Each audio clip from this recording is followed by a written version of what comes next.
Hello students, welcome to Awadh education. I hope कि आप सब लोग वेल एंड गुड होंगे एंड साथ ही में आप लोग प्रीवियस क्लासेस भी अच्छे से वॉच कर रहे होंगे और उसको इजीली अंडरस्टैंड कर रहे होंगे। बात कर रहा हूँ मैं आपके फाइनेंशियल अकाउंटिंग 3, जिसमें यूनिट नंबर 1 है। ये आपकी स्क्रीन पर रहा यूनिट नंबर 1 है, एवोल्यूशन ऑफ अकाउंटिंग। अभी तक हमने 2 लेसन लिए हैं, राइट। लेसन 1 में ये 2 थियरी कवर की थी, पॉइंट 1 एंड पॉइंट 2। और जो लास्ट लेसन था वो लेसन नंबर 2 था आपका, जिसमें cost accounting and management accounting को भी हमने कवर किया था। अभी तक 2 वीडियो मैंने अपलोड किए हैं और मुझे ये एनालाइज करके पता चल रहा है कि मैं आराम से पढ़ा रहा हूँ, तो आपको बहुत ही अच्छी वीडियोस लग रही है। इस पे व्यूज भी बहुत अच्छे आए हैं।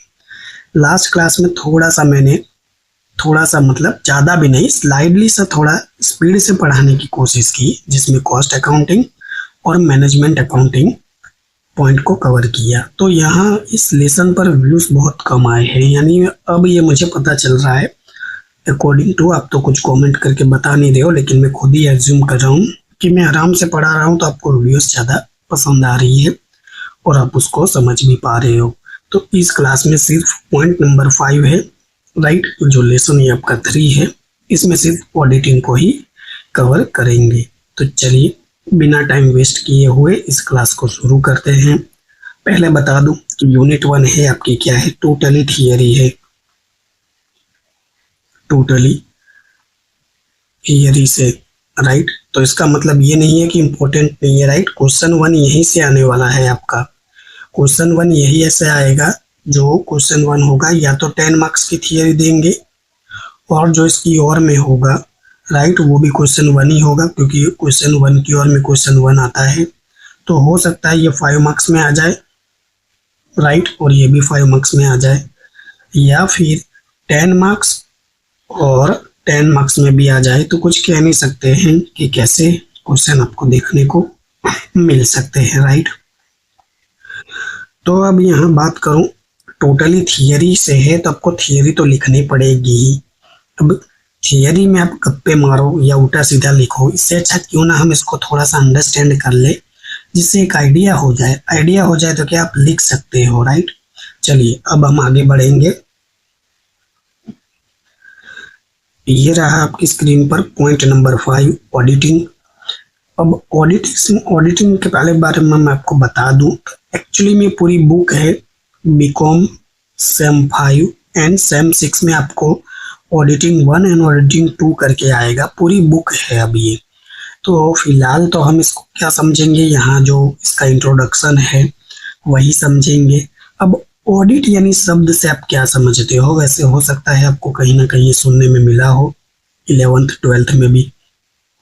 ऑडिट का मतलब क्या कि कोई काम आपका एकदम नीट एंड क्लीन है या नहीं। नीट एंड क्लीन यानी एकदम साफ सुथरा वो काम 100% कंप्लीट है या नहीं, यही ऑडिट का मतलब होता है।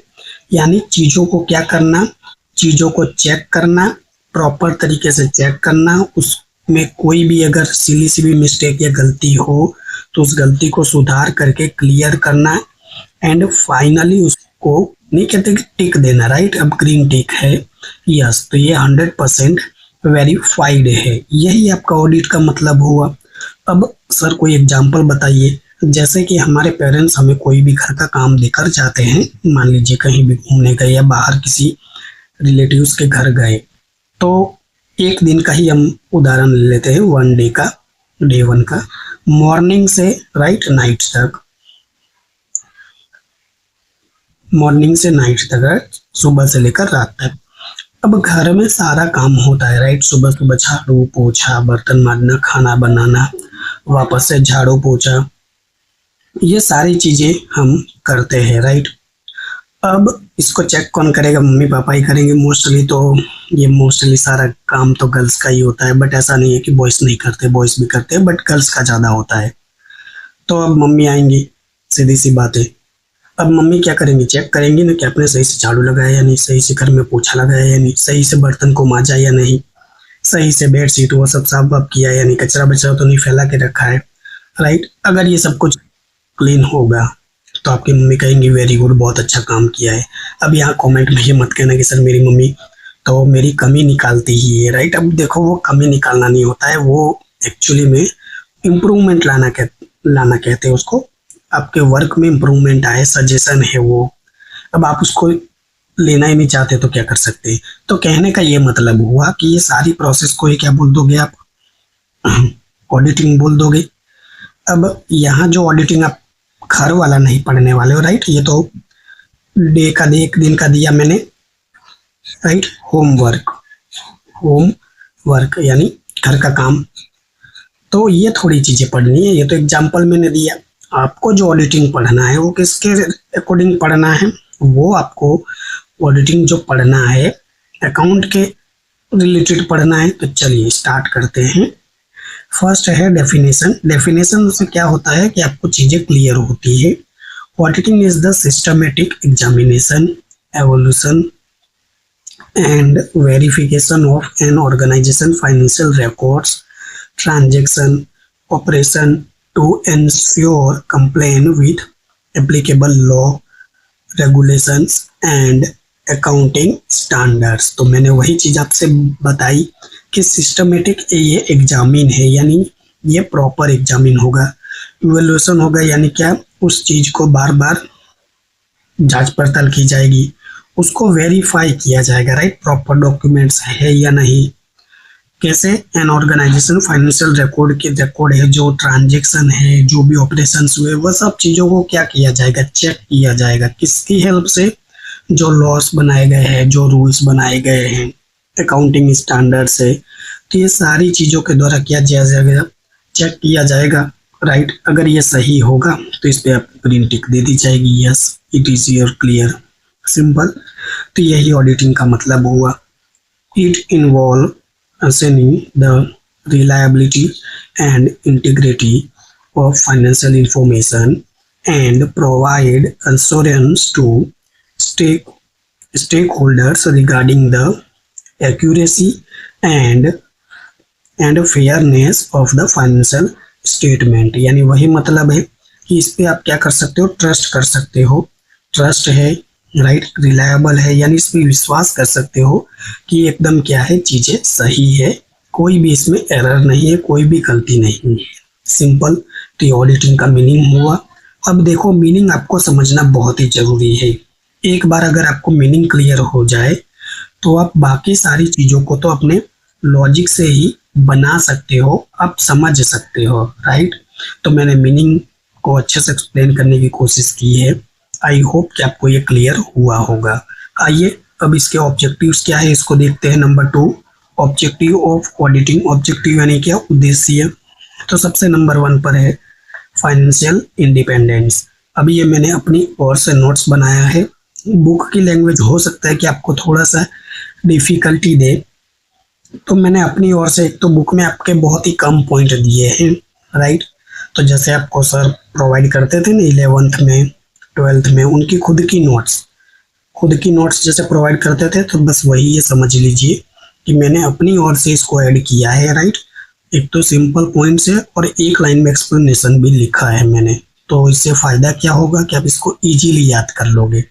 फाइनेंशियल इंडिपेंडेंस यानी earning and managing money without रिलेव और अदर्स। तो आप आराम से इसको अर्निंग कर सकते हो, क्या मैनेज कर सकते हो मनी को विदाउट एनी अदर्स, यानी किसी भी हेल्प, किसी भी अदर चीज के सिवाय भी, राइट। Number 2, personal responsibilities. आप खुद की, पर्सनल यानी खुद की एक क्या ले सकते हो, जिम्मेदारी ले सकते हो उस चीज को, सिंपल।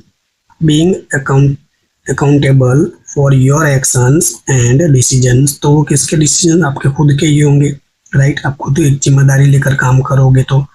Number 3, career stability. सीधी सी बात है। Building and maintaining a steady and fulfilling professions. तो उसको भी क्या कर सकते हो आप, एक स्टेबिलिटी दे सकते हो। Number 4, physical and mental wellbeing, taking care of your health and emotional balance. यानी आप खुद को क्या कर सकते हो, स्वस्थ और इमोशनल यानी जो ये कहते हैं भावना को एक बैलेंस बना के रख सकते हो। थोड़ा सा और आगे बढ़ते हैं। पॉइंट नंबर 5 है इमोशनल मैच्योरिटी, यानी आप खुद चीज़ों को क्या करोगे, अब खुद चीज़ों को जब वो वर्क करोगे तो उस चीज़ को आप समझ पाओगे। Handling situation claim and understanding other feelings, right. तो वो जब खुद आप वो वर्क करोगे तो वो दूसरों को भी जो वैसा काम होगा वो दूसरे को भी काम को क्या आप महसूस कर पाओगे, आप उसको फील कर पाओगे। पॉइंट नंबर 6 है हेल्दी रिलेशनशिप। सीधी सी बात है, आप हेल्दी यानी क्या, बढ़िया शुद्ध, हेल्दी यानी अच्छा रिलेशनशिप बना सकते हो आप। Developing respectful and supportive personal connections, आप दूसरे से अच्छी रिलेशन यानी संबंध बना सकते हो। नंबर 7 है टाइम मैनेजमेंट। आप बढ़िया से क्या कर सकते हो, उस टाइम का मैनेज कर सकते हो, right. Organising task efficiency to balance work and personal life. सीधी सी बात है, प्रॉपर चीज़ों से काम करोगे तो आपका टाइम भी सेव होगा। पॉइंट नंबर 8 है फ्यूचर प्लानिंग। अब भविष्य की क्या कर सकते हो, प्लानिंग कर सकते हो। Setting goals and preparing for long term needs. तो आप अपने लॉन्ग टर्म गोल को जो है वो क्या कर सकते हो, अच्छे से सेट कर सकते हो और उसको बना सकते हो। पॉइंट नंबर 9 है कंटिन्यूअस लर्निंग। वो तो सीधी सी बात है, अगर आप अपनी सेल्फ वर्क करोगे तो हमेशा कुछ ना कुछ तो सीखोगे ही। तो improving skills and knowledge through out life. तो सीधी सी बात है, वहाँ से आप क्या सीखोगे, आप वहाँ से कुछ ना कुछ तो जरूर सीखोगे ही। एंड नंबर 10 है social contribution. Participating positive in communicating and society. तो आप सोशल कंट्रीब्यूशन भी करोगे। तो ये काफ़ी आसान लैंग्वेज में मैंने लिखा है, बुक में थोड़ा सा आपको दिया है, वहाँ बहुत कम पॉइंट्स थे, राइट। तो मैंने सभी के 10 पॉइंट्स मिनिमम तो लिखे ही है। तो ये ऑब्जेक्टिव ऑफ ऑडिटिंग है, इम्पोर्टेंट है, राइट। चलिए थोड़ा सा और आगे बढ़ते हैं। अब देखिए टाइप्स ऑफ ऑडिट। नंबर 3 है टाइप्स ऑफ ऑडिट, ये भी इम्पोर्टेंट है। अब ऑडिट करने के भी अलग अलग प्रकार होते हैं, राइट। टाइप्स यानी प्रकार, अलग अलग बहुत सारे प्रकार होते हैं, उसी में से कुछ ही यहाँ है, कुछ नहीं, मोस्टली यहीं पर लिखा है मैंने। नंबर 1 है इंटरनल ऑडिट। इंटरनल ऑडिट यानी समझ रहे हो ना, आंतरिक audit. Conduct within an organisation to evaluate internal control and process. यानी किसी ऑर्गेनाइजेशन के अंदर ही ऑडिट करना, बाहर की चीजें नहीं, सिर्फ अंदर की चीजें। तो इसको क्या बोल दोगे आप, इंटरनल ऑडिट। वही नंबर 2 है एक्सटर्नल ऑडिट। तो perform by independent auditor to verify financial statement. तो ये जो इंडिपेंडेंट ऑडिटर है जो वेरीफाई करेगा फाइनेंशियल स्टेटमेंट को, उसको एक्सटर्नल ऑडिट कर देंगे, यानी बाहर का, राइट। नंबर 3 है स्टेट्यूटरी ऑडिट। अब स्टेट्यूटरी ऑडिट ये क्या है, स्टेट्यूटरी ऑडिट यानी एक लॉ और रूल्स को जो फॉलो करेगा, राइट, लीगली, उसको आप क्या बोलोगे, स्टेट्यूटरी ऑडिट। और legally requirement audit to ensure compliance with laws and regulations, यानी वही law and rules and regulation बोल सकते हो आप।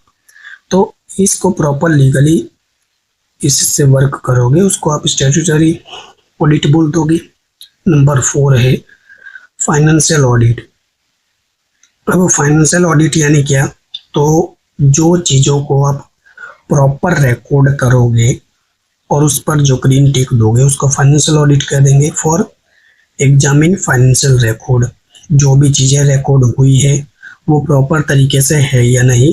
To confirm accuracy and fairness, उसी चीज़ को क्या करोगे, उसकी एक्यूरेसी और फेयरनेस को क्या करोगे, आप कंफर्म करोगे।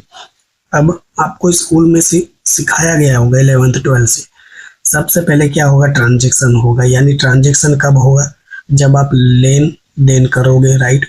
कुछ आपने लिया, कुछ भी वस्तु, सामने आपने पेमेंट की या वस्तु दिया, तो ये लेन देन हुई तभी ट्रांजैक्शन हुआ, राइट। अब उस ट्रांजैक्शन की क्या होगी, रिसिप्ट जनरेट होगी, राइट। वो रिसिप्ट जनरेट हुई, उसकी आप एंट्री करो, उसकी जनरल एंट्री लिखोगे आप, राइट। वो जनरल एंट्री को क्या करोगे, लेजर पोस्टिंग करोगे, राइट। लेजर पोस्टिंग के बाद क्या करोगे, उसको ट्रेडिंग अकाउंट, पीएलएन अकाउंट, और उसके बाद फिर बैलेंस शीट में शो करोगे। तो ये पूरी एक प्रोसेस है। तो उसको एग्जामिन करोगे, उसको वेरीफाई करोगे, एंड वो सब आपको क्लियर लगेगा तो आप उसको टिक दोगे। ये फाइनेंशियल ऑडिट हो गया। इसी तरह कॉस्ट ऑडिट है। कॉस्ट ऑडिट भी कैसे होता है, तो review of cost record to verify cost efficiency and accuracy. Same वही चीजें कॉस्ट से रिलेटेड, राइट। जो भी आपने मटेरियल लिया, लेबर लिया, ओवरहेड्स, जितने भी दुनिया भर के खर्चे हुए हैं वो लीगली बताए गए हैं या नहीं, राइट। तो कॉस्ट ऑडिट हो गया आपका। नंबर 5 है tax audit. Assist financially record to ensure proper tax compliances, यानी जो टैक्स ऑडिट यानी प्रॉपर चीजें से रिकॉर्ड की गई है या नहीं वो उसको चेक करना, यानी टैक्स ऑडिट हो गया। Number 7 complaints audit. Check whether the organisation follow laws rules and policies. तो उसी लॉ और ऑर्गेनाइजेशन के रूल्स पॉलिसीज को फॉलो करना हो गया। पॉइंट नंबर 8 है ऑपरेशनल ऑडिट। ऑपरेशनल यानी क्या, evaluate operational efficiency and effectiveness. उसी चीज को बार बार क्या करना, निगरानी करना, राइट। उसकी कार्य क्षमता को, उसका कितना असर है, वो चीज को आप इवेल्युएट करोगे, उसे ऑपरेशनल ऑडिट कर देंगे। नंबर 9 है performance audit. Measure whether objectives are achieved economic and efficiently. अब परफॉर्मेंस ऑडिट यानी क्या, तो लास्ट में जो आपने उद्देश्य बनाए थे ना, राइट, लास्ट में नहीं, शुरू में बनाते हो और इसको लास्ट में आप चेक करते हो कि एक्चुअली में परफॉर्मेंस कैसा रहा, उसको क्या आपने अचीव किया या नहीं। और अचीव किया तो उसको एक इकोनॉमिकल, राइट, अचीव्ड इकोनॉमिकल यानी समझ रहे ना, इकोनॉमिकल यानी एक लिमिटेड बजट पर उस चीज को आपने कंप्लीट किया यानी अचीव किया नहीं, उसको परफॉर्मेंस ऑडिट बोल दोगे। एंड नंबर 10 इंफॉर्मेशन सिस्टम, जिसे आईटी भी बोल देते हो, audit. Review IT system for securities and data integrated. तो इसको भी आप रिव्यू कर सकते हो, काफी आसान है, राइट। 10 पॉइंट लिखे हैं। अगर ये 5 मार्क्स में थियरीज आती है तो आपको एटलीस्ट 7 to 8 पॉइंट्स तो आप यहाँ से लिख ही सकते हो, राइट। 5 मार्क्स में आता है तो ये भी काफी आसान था, types of audit. I hope कि आप इसको समझ पा रहे होंगे। चलिए थोड़ा सा और आगे बढ़ते हैं। यस, पॉइंट नंबर 4 है आपका ऑडिट प्रोसेस। अब ऑडिट की प्रोसेस भी होती है, फिलहाल तो यहाँ प्रोसेस में कौन कौन सी बातें ध्यान रखने वाली है वो लिखा हुआ है, तो चलिए इसको समझते हैं। पॉइंट नंबर 1 है ऑडिट का प्लानिंग करना भी जरूरी है। अब ऐसा तो नहीं है कि आप सीधे उठे और कुछ भी चीजों को चेक करने लग गए, राइट। आपको क्या चीजें चेक करनी है वो क्लियर होना चाहिए, जैसे define audit objectives, scope and strategies. तो उसके उद्देश्य क्या है, उसके क्षेत्र क्या है, उसकी स्ट्रेटजी यानी उसका जो प्लानिंग है वो क्या है, वो सब आपको क्या करना होता है, चेक करना होता है। तो उसे ऑडिट प्लानिंग कह देंगे। प्लान तो होना चाहिए ना ऑडिट करने का। Number 2 understanding the entity. तो किसी भी एंटिटी चीज को क्या करना, अच्छे से पहले अंडरस्टैंड करना, जैसे study the business operations and internal control, right. तो क्या करना, किसी ऑपरेशन बिजनेस को स्टडी करना या फिर आप इंटरनल कंट्रोल है नहीं वो चेक करना। Number 3 risk assessment. अब उस चीज में कितना रिस्क है या नहीं, उस चीज को क्या करना, आइडेंटिफाई करना और ज़्यादा रिस्क है तो उसको कैसे हटाया जा सकता है, इसके क्या करना, मेजरमेंट लेना। Identify and evaluate potential risk of miss statement, यानी जो गलत तरीके से स्टेटमेंट किया गया है उसको क्या कर सकते हो आप, आइडेंटिफाई कर सकते हो, इवेल्युएट कर सकते हो और उसको रिमूव कर सकते हो। पॉइंट नंबर 4 है audit programme preparation. Audit programme preparation यानी क्या, तो जो भी आपने रूल्स को फॉलो किया या नहीं, जो भी डिटेल्स है उसको सही से फॉलो किया है या नहीं, वही चीज।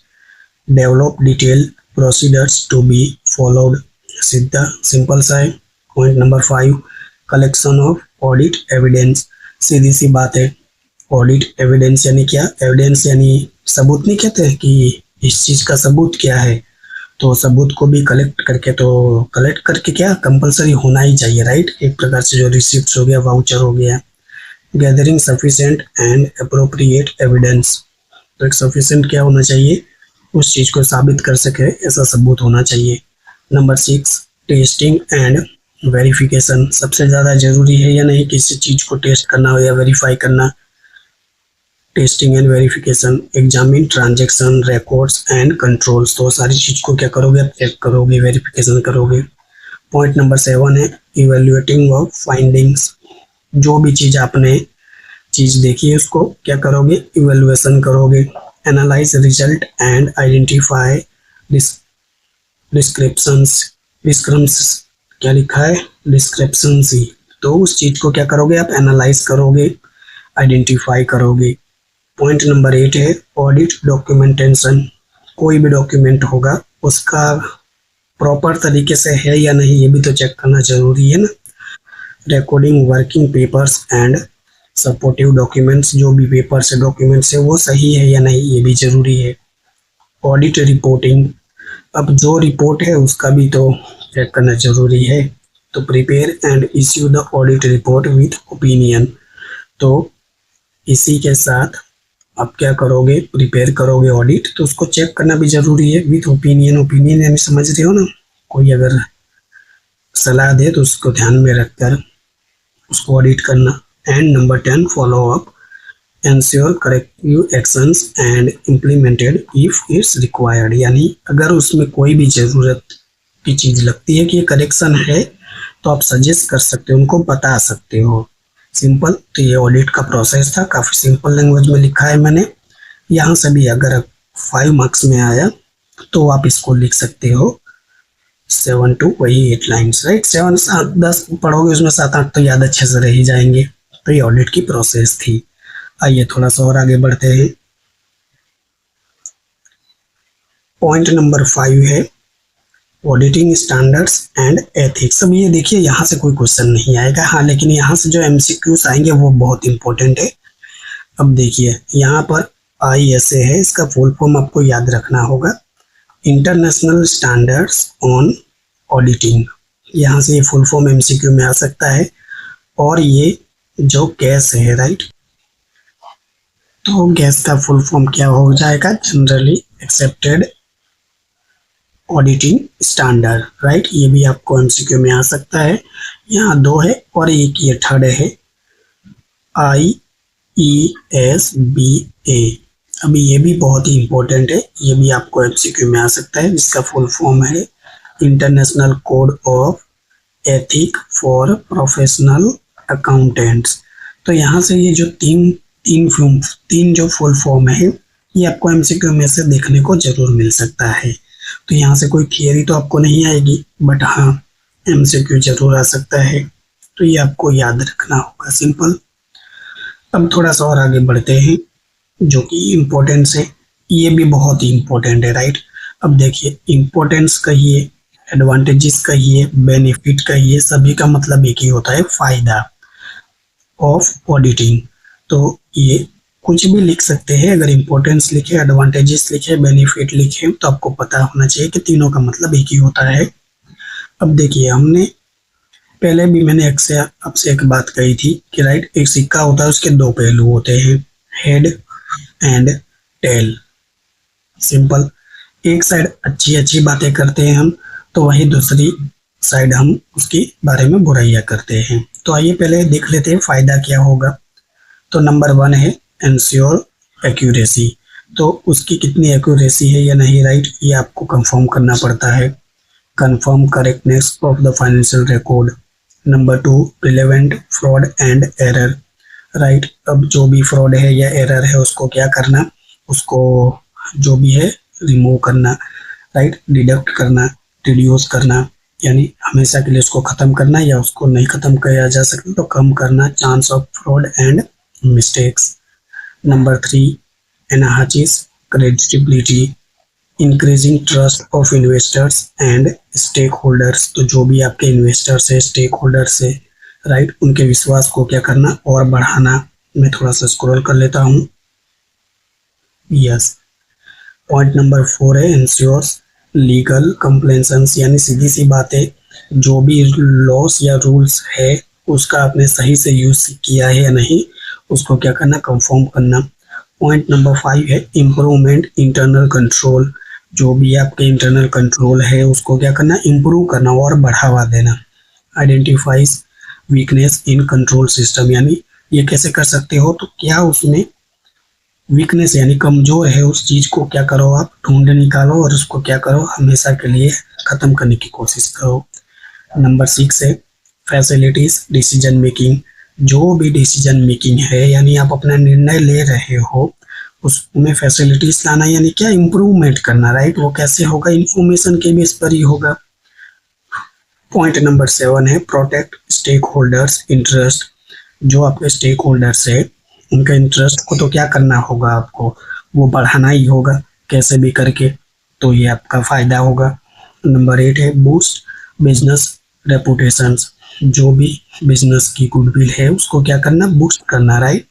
गुडविल यानी क्या, नाम एक प्रकार से, राइट। वो तो अलग बात है कि आप इसको पाकड़ी गुजराती में बोलते हो और हिंदी में ख्याति बोलते हो, लेकिन एक प्रकार से क्या है, रेपुटेशन ही हुआ ना, नाम हुआ मार्केट में कि आप कोई भी देखते हो कि इसका बहुत ही मार्केट में नाम है, वो क्या है, गुडविल है, तो उसको क्या करना, बूस्ट करना यानी बढ़ावा देना। नंबर 9 है सपोर्ट लोन अप्रूवल। सीधी सी बात है, जितना ज़्यादा सपोर्ट करोगे, राइट, लोन लेने में, वो भी आपका क्या है, अचीवमेंट ही है। Help in obtaining loan from the banks and institutions, तो उसमें भी आपकी हेल्प हो सकती है। नंबर 10 है प्रमोट ट्रांसपेरेंसी, यानी ट्रांसपेरेंसी को भी क्या कर सकते हो आप, प्रमोट कर सकते हो। तो काफ़ी इजी लैंग्वेज में मैंने यहाँ लिखे है आपके जो एडवांटेजेस है। अब सेम वही बात कर लेंगे हम लिमिटेशंस के बारे में। तो आइए देखते हैं क्या है लिमिटेशन के बारे में। अब लिमिटेशन को चैलेंजेस कह सकते हो, लिमिटेशन कह सकते हो, डिसएडवांटेजेस कह सकते हो, ड्रॉबैक भी कह सकते हो ऑफ ऑडिटिंग। तो देखिए बहुत सारे नाम हैं, मतलब एक ही होता है सब चीज़ों का, राइट, गैर फायदे।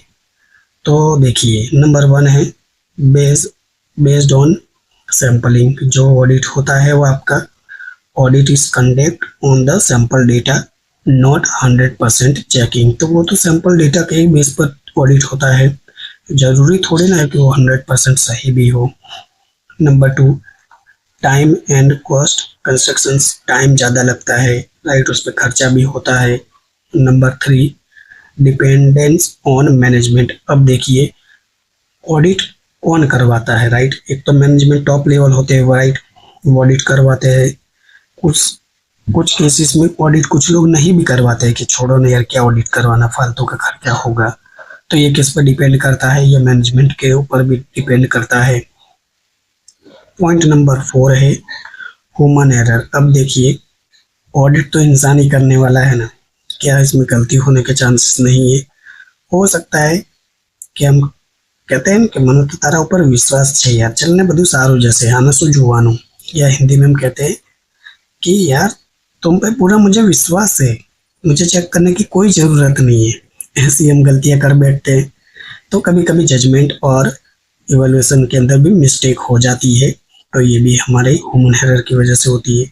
नंबर 5 है पॉसिबिलिटी ऑफ फ्रॉड कंसलमेंट, यानी फ्रॉड होने के भी चांसेस तो है ही। नंबर 6 नॉट अ गारंटी, इसमें कोई अब गारंटी नहीं देता है, राइट। इसका मतलब ये नहीं है कि ग्रीन टिक दे दिया और ये ऑडिट 100% कंप्लीट ही होता है, राइट। अब कई बार आए दिन फ्रॉड का केस देखते रहते हो और फिर जो इसने ऑडिट किया होता है ना वो फंसता है कि आपने इसको ग्रीन टिक दिया कैसे, ये बताइए पहले। इसमें ये एरर निकली है, राइट, इसमें मिस प्रेजेंटेशन है, तो आपने इसको ग्रीन टिक कैसे दे दिया बताइए। फिर इस केस में वो फंसता है जो भी ऑडिटर होता है। नंबर 7 सब्जेक्टिव जजमेंट भी होता है इसके अंदर, राइट, यानी मान लीजिए ऑडिट है, हर किसी का ओपिनियन अलग होगा, आप कुछ और सजेशन दोगे, मैं कुछ और सजेशन दूंगा, राइट, तीसरा बंदा जो है वो कुछ और सजेशन देगा। तो ये क्या है, एक प्रकार से कंफ्यूजन क्रिएट हुआ कि नहीं, आपने कुछ और कहा, मैंने कुछ और कहा, तीसरे व्यक्ति ने कुछ और कहा, तो यहाँ भी कंफ्यूजन होता है। पॉइंट नंबर 8 है चेंज इन अकाउंटिंग पॉलिसीज। अब देख लीजिए यहाँ जैसे बजट होता है, हर बार पेश होता है, राइट, लॉ एंड रूल्स इसमें थोड़े बहुत चेंजेस होते हैं, तब यहाँ चेंजेस हो जाएगा तो आपको भी फिर से सारी मेहनत करनी होगी, तो ये फिर इसका लिमिटेशन हो गया। पॉइंट नंबर 9 है इंटरनल कंट्रोल वीकनेस। अब जैसे कि इंटरनल कंट्रोल में यानी इंटरनल ही वीकनेस है, राइट, आंतरिक में ही आंतरिक कंट्रोल जो कहते हैं ना, उसके अंदर ही कमजोरी है। तो अब बताइए क्या कर सकते हो। उसको तो रिमूव नहीं किया जा सकता, यानी रिमूवेबल है भी नहीं, तो ये भी आपका क्या हो जाएगा, नेगेटिव पॉइंट ही हो जाएगा।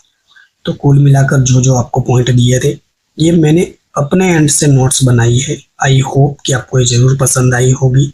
काफ़ी सिंपल और आसान है टॉपिक। यहाँ से देखिए 4-5 पॉइंट है वैसे, जैसे हमने देखा, राइट। तो ये पूरा का पूरा आपका क्या था, ऑडिटिंग था, जिसके अंदर हमने इसको अच्छे से कंप्लीट किया।